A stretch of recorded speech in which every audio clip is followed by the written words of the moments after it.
Les enviamos un cordial saludo de parte de quienes hacemos Preuniversitario Ñomo. Somos líderes en la formación de estudiantes para rendir el examen al ingreso de las universidades. Contamos con 12 años de experiencia en la formación a los estudiantes para este tipo de pruebas.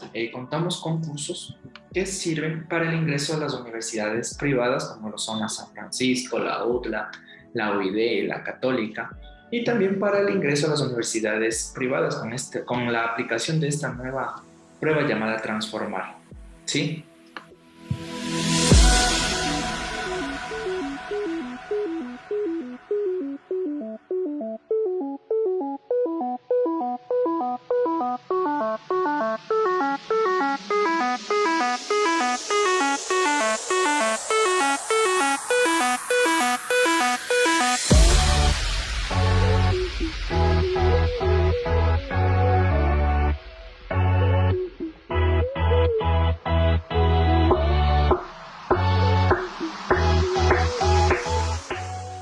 Les enviamos un cordial saludo de parte de quienes hacemos Preuniversitario Ñomo. Contamos con 12 años de experiencia en la formación a los estudiantes para rendir las pruebas para el ingreso a las universidades, ¿sí? Contamos con dos tipos de preparación, cursos para las universidades privadas, como lo son la San Francisco, la Católica, la UIB, entre otras, ¿sí? Y también para el ingreso a las universidades públicas. Con la aplicación de esta nueva prueba llamada el examen Transformar, contamos con todas las herramientas para que ustedes puedan tener una mejor aprehensión de conocimientos. Contamos con dos modalidades, la modalidad online, en la que se les da todas las herramientas tecnológicas para que puedan reforzar todos sus conocimientos y puedan rendir de mejor manera la prueba, y la modalidad presencial con la interacción alumno-docente. En esta ustedes van a tener la facilidad de venir a nuestras instalaciones equipadas y cuentan con todas las herramientas para que ustedes puedan igual adquirir todos los conocimientos. Las dos modalidades les van a servir para que tengan un éxito en cualquier prueba que ustedes quieran rendir. Mi nombre es Steven Tello, soy docente del área de lengua y literatura y trabajaremos la parte de razonamiento verbal.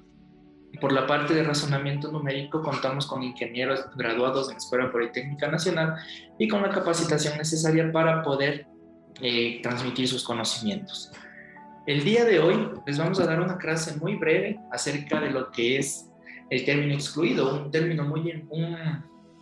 un campo muy importante dentro del razonamiento verbal. Pero para iniciar esta parte es importante hablar acerca del campo semántico, ¿sí? El campo semántico está constituido por el conjunto de palabras que están relacionadas entre sí por su significado. Lo vamos a ver como una especie de cajita, ¿sí? En una cajita en la cual nosotros vamos a meter todas las palabras que tengan la misma acepción, es decir, el mismo significado, que se relacionen sus significados y podamos meter en esta cajita que les menciono, que va a hacer que se relacionen entre sí, ¿sí? En esta cajita nosotros vamos a agrupar, relacionar, clasificar vocablos que tienen las mismas significaciones o acepciones, como les mencioné. Es en esta caja en donde incluimos los términos que tienen rasgos semánticos comunes. Para no hacernos más problemas, le incluimos en esta caja todas las palabras que tienen la misma significado, ¿sí? ¿Cómo vamos a resolver la parte del término excluido? El término excluido es aquella palabra que representa algo diferente o que está alejado del campo semántico, lo que les había mencionado, que está definido por la base y las otras alternativas, ¿sí? Tenemos aquí el primer ejemplo, donde consta zapatos, sandalias, babuchas, chancletas, botas y mocasines. ¿Cómo vamos a resolver? Vamos a identificar cuál es el significado de todas las palabras y vamos a poner el nombre de la cajita que les mencioné, es decir, calzado, ¿cierto? Sería calzado el nombre de todas las palabras que constan dentro de la cajita. Vamos con la siguiente: taburete, silla, sofá, butaca, banco y sillón, ¿sí? Conocemos las características de todas las palabras que constan en la cajita y vamos a poner un nombre a este campo semántico, es decir, asientos. Y vamos a trabajar de esa manera. ¿Cómo vamos a resolver estos ítems de término excluido? Es muy fácil. Primero vamos a definir con precisión el significado de la premisa y de las opciones de respuesta. Después vamos a identificar el campo semántico, lo que habíamos visto en un inicio, y las diferentes opciones de respuesta. Después vamos a verificar cuáles son los vocablos que tienen el mismo significado o se conectan entre sí con la palabra base o la premisa que vimos al inicio. Y después vamos a excluir al término que no se relaciona ni con la premisa ni con el resto de palabras. Este va a ser el término excluido. Vamos a ver un ejemplo de cómo resolver. Tenemos entre las opciones física, química, astrología, historia y astronomía.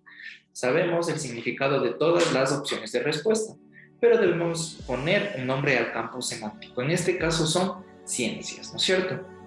Después vamos a ver qué relación tienen todas estas opciones de respuesta y hallamos que se conectan entre sí la física, la química, la astronomía y la historia. ¿Por qué vamos a excluir la astrología? Porque este es el estudio de la influencia de los astros en el curso de los acontecimientos, ¿sí? Y la actividad científica de esta materia es de cuestionable rigurosidad. Entonces vamos a trabajar de esta manera. ¿Cómo lo hicimos? Identificando las opciones, colocando un nombre al campo semántico y vemos cómo se conectan entre ellas y excluimos la que tiene menos relación o está más alejada del significado, ¿sí? Tenemos otro ejemplo. Tenemos mansión, choza, cabaña, palacio, bohío y cubil. En esta podemos poner el nombre del campo semántico que sería viviendas, ¿no es cierto? Y vamos a extraer vamos a excluir una que sería en este caso cubil. ¿Por qué cubil? Porque cubil es donde se alojan los animales, ¿sí? Entonces, y todo el resto son viviendas para personas. A pesar de ser una vivienda, vamos a excluir esta parte de cubil, puesto que es solo para animales.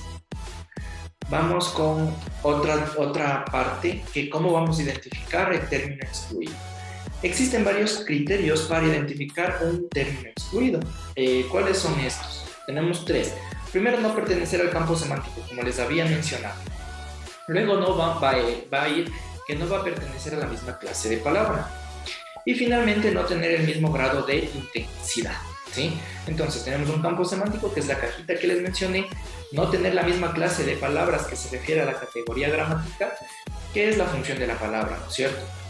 Tenemos sustantivos, verbos, adverbios, adjetivos, esa es la clase de la palabra. Si es que no está en este grupito, entonces excluimos.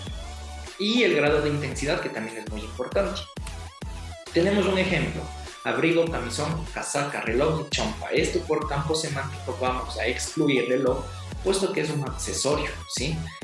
Por su parte, abrigo, camisón, casaca y chompa son prendas. Entonces excluimos reloj por no ser parte del campo semántico. Tenemos dulce, delicado, cortesía, suave y tierno.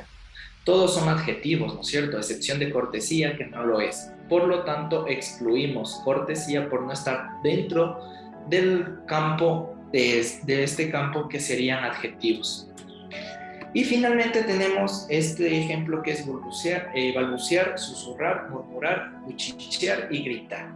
Excluimos gritar, puesto que no está dentro de la intensidad de las palabras con las que estamos hablando. Balbucear, susurrar, murmurar y cuchichear es hablar bajito, ¿no es cierto? Casi que no se escuche. Por su parte, gritar es todo lo contrario. Esa sería toda la parte de términos excluidos. Ok, ¿qué tal chicos? ¿Cómo están? Recibo un cordial saludo de quienes conformamos el Preuniversitario Nieman. En el día de hoy vamos entonces a revisar así brevemente algunos temas que les van a ser muy útiles durante la prueba Transformar. Sí, recuerden que ahora la prueba Transformar necesita unos elementos muy básicos de matemáticas, así que eso es lo que vamos a ver a continuación. Ok, veamos. Tenemos entonces, primero vamos a revisar aquí brevemente algunos pequeños trucos cuando se está multiplicando por la tabla del 11, ¿sí? Por ejemplo, cuando ustedes tienen solamente un dígito, no es mayormente difícil, ¿sí? Si ustedes tienen solamente un dígito que está siendo multiplicado por 11, pues bueno, solo debemos copiar el mismo dígito 2 veces, ¿no es cierto? Ahora, el problema es, ¿qué pasa si tenemos, por ejemplo, 2 dígitos? Digamos 13 por 11, ¿ya? ¿Cómo nosotros podemos desarrollar esta multiplicación? De una forma más rápida, ¿no es cierto? Bueno, lo que vamos a hacer es escribimos el número, ¿sí? pero dejando un espacio en la mitad, porque este espacio en la mitad lo vamos a llenar con la suma de los números que hemos puesto a los extremos, ¿sí? Entonces 1 más 3 son 4 y nosotros tenemos aquí la respuesta que justamente es 13 por 11 es 143, ¿sí? A ver, vuelvo a repetir entonces, chicos, ¿qué tal si ustedes tienen 26 por 11? ¿Sí? ¿Qué es lo que hacemos? Bueno, abrimos el número, o sea, lo volvemos a copiar, pero con un espacio en la mitad, y en la mitad vamos a colocar la suma de estos números, ¿sí? 2 más 6 son 8, y la respuesta correcta es 286, ¿ok? Veamos entonces otro ejercicio más de estos. ¿Qué pasaría si en cambio tenemos un número, por ejemplo, 75 por 11? ¿Sí? Bueno, yo lo que voy a colocar aquí es el número 7, el número 5, siguiendo las mismas reglas anteriores, ¿no es cierto? Pero ahora resulta que cuando yo sumo estos dos valores, la respuesta es 12, ¿ya? Y yo solo estaba colocando un dígito en la mitad. Y ahora, ¿será que coloco el 12 o no? Bueno, la respuesta es que no, no hay que colocar el número 12, sino solamente colocamos el número 2 y el número 1 que nos falta para completar el 12 va a pasar al siguiente dígito, ¿sí? Y le va a aumentar en una unidad. En vez de escribir 7, ahora vamos a escribir 8, ¿sí? De esta forma ustedes pueden encontrar también la multiplicación para aquellos números cuya suma entre ellos es mayor que un dígito, es decir, es mayor que 9, ¿sí? Si es que son mayores que 9, recuerden que lo que a ustedes les está sobrando, o sea, lo que van a llevar, pasa al dígito siguiente, al dígito posterior, y les permite cambiar este valor numérico, ¿ya? Veamos un ejercicio más de esto. Por ejemplo, 88, o pongamos 87 por 11, ¿ya? Entonces, ¿qué es lo que tengo que hacer? Escribo el 8, escribo acá el 7 y sumo, ¿no es cierto? 8 más 7 me da 15. Escribo el número 5 y el número 1 que me sobra me va a cambiar el siguiente dígito y se va a hacer el número 9, teniendo como respuesta 957, ¿ok? Vamos entonces a hacer unos ejercicios más para finalizar esta parte y después vamos a ver un pequeño truco sobre otras tablas de multiplicar, ¿sí? Repitiendo lo mismo que habíamos hecho, entonces nosotros podemos hacer 15 por 11, escribimos el 5, escribimos el 1, perdón, el 5, y en la mitad colocamos la suma, que sería 5 más 1 son 6. Escribimos el 2, escribimos el 7, sumamos 2 más 7 son 9 y tenemos la respuesta. 5 y 8, entonces aquí escribimos el 5, escribimos el 8 y contamos y sumamos. 5 más 8 son 13, entonces escribimos el 3 y aquí vamos a colocar el número 1. El número 1 nos permite modificar este valor y vamos a tener el número 6, ¿sí? Ahora 65 por 11, escribo el 6, escribo el 5 y sumo y esto me da 11. Ese 1 que me sobra va a modificar el valor que se encuentra posteriormente y vamos a tener 715, ¿sí? Entonces, listo chicos, esto hay que practicarlo porque si no generalmente nos olvidamos o no nos acordamos muy bien cómo eran las reglas, pero es algo muy sencillo, ¿sí? Ahora, vamos a revisar brevemente también un pequeño truco para hacer multiplicaciones por el número 5, ¿sí? No está muy difícil cuando tienen un solo dígito, ¿no es cierto? Ustedes saben las tablas del 5, no es muy complicada esta tabla.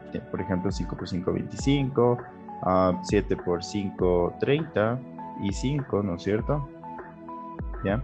Pero ¿qué pasa en cambio si es que ustedes tienen una operación como la siguiente, 26 por 5, ¿sí? Entonces, ¿cómo ustedes pueden resolver esto de una forma más rápida? Bueno, lo que vamos a hacer es no vamos a multiplicar por 5, sino que lo que vamos es a buscar la mitad de este valor, ¿sí? 26 dividido para 2, ¿cuál es la mitad de 26? La mitad de 26 es 13, ¿verdad? Ya. Y una vez que saquemos el valor de la mitad, ¿sí?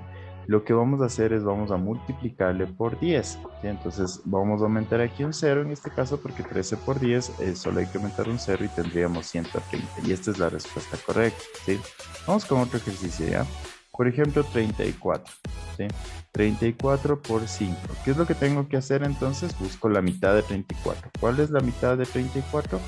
La mitad de 34 es 17, ¿sí? Escribo el 17 y después multiplico por 10, es decir, le aumento un 0 más, ¿ya? Ahora, ¿qué pasa, por ejemplo, si que tenemos números que no tienen la mitad? ¿Sí? Por ejemplo, voy a hacer con un solo dígito, solo como ejemplo. el número 7. 7 multiplicado por 5, ¿ya? ¿Cuál es la mitad de 7? 7 no tiene exactamente una mitad, ¿no es cierto? Tiene valores decimales. La mitad de $7, por ejemplo, es 3,50, ¿sí? Es 3,50, ¿ya? Pero como tengo que multiplicarle por 10, ustedes recuerden que este decimal, ¿qué pasa con los decimales cuando se multiplican por 10? La coma o el punto recorre hacia la derecha una posición, porque el 10 solo tiene un 0. Entonces mi respuesta va a ser 35, ¿ya? ¿Qué es lo que tengo que hacer entonces? Obtengo la mitad, no importa si tiene decimales, y después multiplico por 10, ¿sí? Entonces cojamos un número más grandecito que no tenga valores enteros, ¿sí? Entonces, por ejemplo, el valor 33 por 5, ¿ya? 33 por 5, ¿cuál es la mitad de 33? La mitad de 33 es 16,5. Pero no voy a escribir el punto porque como tengo que multiplicar por 10, mi respuesta sería 165, ¿sí? Veamos otro más, ¿ya? 55 por 5, vamos a hacerlo, ¿ya? 55 por 5. ¿Cuál es la mitad de 55? Si ustedes tienen $55 y tienen que dividir en la mitad, ¿cuánto les queda cada uno? 27,50. Pero de nuevo, no voy a escribir ese decimal porque tengo que multiplicar también por 10, ¿sí? Ojo, acuérdense de esto. ¿Qué estamos utilizando? Lo que estamos utilizando es el hecho de que una multiplicación por 5 es exactamente igual a multiplicar por 10 y dividir para 2, ¿sí? Porque si ustedes multiplican por 10 y dividen para 2, es lo mismo que multiplicar por 5, pero es más sencillo, ¿no es cierto? Sacar la mitad y después multiplicar por 10. ¿Ok? Entonces vamos a practicar de igual forma con algunos ejercicios así brevemente para pasar al siguiente tema. En este caso tienen 18 por 5, pues bueno, saco la mitad de 18 que sería 9 y multiplico por 10 obteniendo 90, ¿sí? 54 dividido, 54 por 5, ¿no es cierto? Bueno, la mitad de 54 es 27 y cuando multiplico por 10 simplemente aumento un 0, ¿sí? 14 por 5, la mitad de 14 son 7 y como tengo que multiplicar por 10 aumento un 0, ¿sí? Y finalmente 37 multiplicado por 5, la mitad de 37 no tengo exactamente, ¿no es cierto? La mitad de 37 es 18,5, pero yo no escribo el punto porque tengo que multiplicar por 10 y ahí es cuando el punto decimal se va a ir, ¿sí? Ok. Listo, entonces recuerden chicos practicar este tipo de operaciones que son sencillas. Simplemente en vez de multiplicar por 5 pueden sacar la mitad y multiplicar por 10, que es mucho más fácil, ¿ok? Ahora, vamos a enfocarnos en la conmutatividad de porcentajes, ¿sí? Un tema también muy utilizado durante la prueba que es para calcular básicamente mentalmente los porcentajes. ¿Qué es lo que vamos a hacer? Bueno, si nos piden el 13% de 50, sacar el 13% de un número es complicado, ¿no es cierto? Pero ¿qué puedo yo hacer al contrario? Ya, yo puedo cambiar esta frase y poner aquí 50%, ¿sí? 50% de 13, ¿ya? Entonces recuerden, los porcentajes ustedes pueden cambiar este orden, ¿sí? Y esto es mucho más sencillo porque el 50% recuerden que es la mitad. ¿Cuánto vale la mitad de 13? La mitad de 13 no es exacta, pero es 6,5, ¿no es cierto? Entonces noten ustedes que yo puedo resolver esto de una forma mental. El éxito es de que todo esto se lo haga mentalmente, ¿no es cierto? O sea, ustedes les preguntan el 13% es 50 y en mente le dan la vuelta y queda el 50% de 13 que es 6,5. De igual forma, en el caso de que les pregunten el 48% de 25, ¿sí? ¿25 qué es? Una cuarta parte, significa que tienen que dividir para 4. Entonces pueden ustedes dar la vuelta a esta frase y les va a quedar el 25% de 48, ¿ya? Y si ustedes dividen 48 dividido para 4, entonces la respuesta es 12 y ustedes encuentran fácilmente estos porcentajes, ¿ya? Recuerden, ustedes pueden cambiar los porcentajes y de esa forma se les puede hacer más sencillo encontrar la respuesta, ¿ok? Vamos entonces a practicar igual con algunos ejercicios y bueno, con esto concluiríamos la clase. Entonces, tenemos 7% de 50, nosotros podemos darle la vuelta y vamos a tener 50% de 7, ¿no es cierto? 50% de 7, que significa que hay que sacar la mitad de 7 y esto es igual a 3,5, ¿sí? Entonces noten ustedes que es un procedimiento no muy complicado, ¿sí? No he tenido que realizar ni regla de 3 ni nada de los otros. procedimientos para calcular porcentajes, y esto se debería hacer con un poquito más de práctica, se debería hacer de forma mental, ¿sí? Vamos ahora a calcular el 12% de 75, que esto es igual a 75%, ¿no es cierto? De 12, ¿ya? En este caso, ¿qué tengo que hacer? Bueno, tengo que dividir el 12 para 4, porque 75 es múltiplo de 25 y habíamos dicho que 25 es un cuarto. Entonces divido 12 para 4 y me da 3, ¿no es cierto? Y esto multiplico por, bueno, ¿cómo llego al 75 desde el 25? Multiplicando por 3. 25 por 3, 75. Entonces tengo que multiplicar esta respuesta por 3 veces y mi respuesta final va a ser de 9. ¿Sí? Entonces 3 por 3 me da 9. Recuerden, divido para 4 y multiplico por 3 cuando me piden 75. Acá otra vez me están pidiendo 75. 75%, ¿sí? De 36. ¿Qué tenía que hacer? Divido para 4 y multiplico por 3, ¿no es cierto? Entonces vamos aquí a multiplicar, a dividir para 4, ¿sí? Y 36 dividido para 4 me da 9. Entonces tengo que multiplicar 9 por 3 y esto es igual a 27. ¿Ya? Vamos ahora al último caso, que es el 130% de 50, que dado la vuelta sería el 50% de 130. De 130, y como es el 50%, entonces solo tengo que sacar la mitad, ¿no es cierto? Pero de nuevo, la mitad de 13 no hay, ¿no es cierto? Entonces, ¿cuánto es la mitad de 13? 6.5, pero no coloco el punto decimal, ¿sí? Porque como tengo que multiplicar por este 10, entonces voy a tener la respuesta de 65, ¿sí? Entonces, 3 sencillos trucos que hemos visto de una manera rápida.